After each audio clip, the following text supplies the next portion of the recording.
Specifically Awami লীগের voter নয়, যে তরুণ কথাটা আপনি বললেন, যে এই পরের নির্বাচনে কিন্তু নারী ভোটার এবং জেনজি বা তরুণ যারা বা এর পরে আপনার 29 থেকে 35-এর মধ্যে এই ভোটাররা কিন্তু একটা সিগনিফিক্যান্ট রোল প্লে করবে। এবং এদের আপনি নিশ্চয়ই রিসেন্ট একটা সার্ভে দেখেছেন ইনোভিশনের, যেখানে প্রায় 10,000 জনের উপরে স্যাম্পল সাইজ ছিল, তাদের উপর একটা সার্ভে করা হয়, যেখানে প্রায় 29.4%-এর বেশি কিন্তু এখনও ডিসিশন নেয় নাই যে তারা কাকে ভোট দিবেন। এবং এটা আমাদের রাজনৈতিক দলটা কিন্তু লঞ্চ হওয়ার আগে এই সার্ভেটা হয়েছে।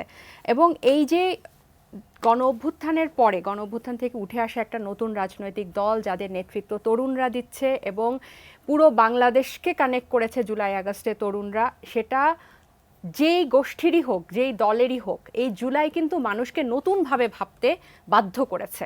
যে আগে রাজনীতি নিয়ে ভাবতো না সেও ভাবছে, যে দেশ নিয়ে ভাবছে না সেও দেশ নিয়ে ভাবছে, এবং সে কিন্তু ব্যাপারগুলো বোঝার চেষ্টা করছে, ক্যারেক্টারগুলো বোঝার চেষ্টা করছে রাজনৈতিক দলগুলো নিয়ে।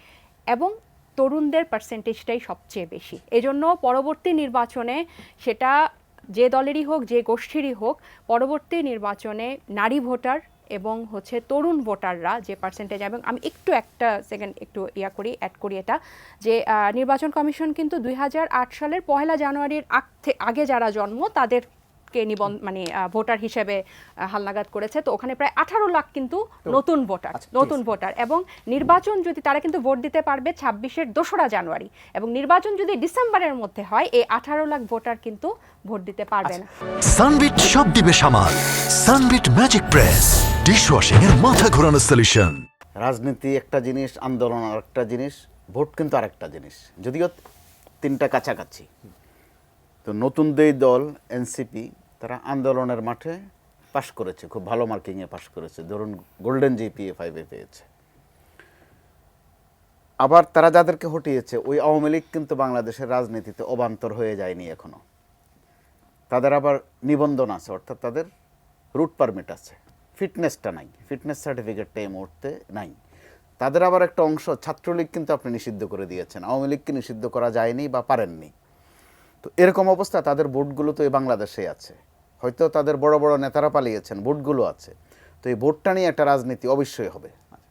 তো তাসনুবা যেটা হিসাব দিলেন 18-19 লাখের মতো, অর্থাৎ এই ভোটগুলো কোন দিকে যাবে, সেই সাথে নারী ভোটার, তরুণ ভোটার বাদে এই সাথে আওয়ামী লীগের ভোটার, অর্থাৎ ভোটের একটা বড় অঙ্ক এখানে আছে।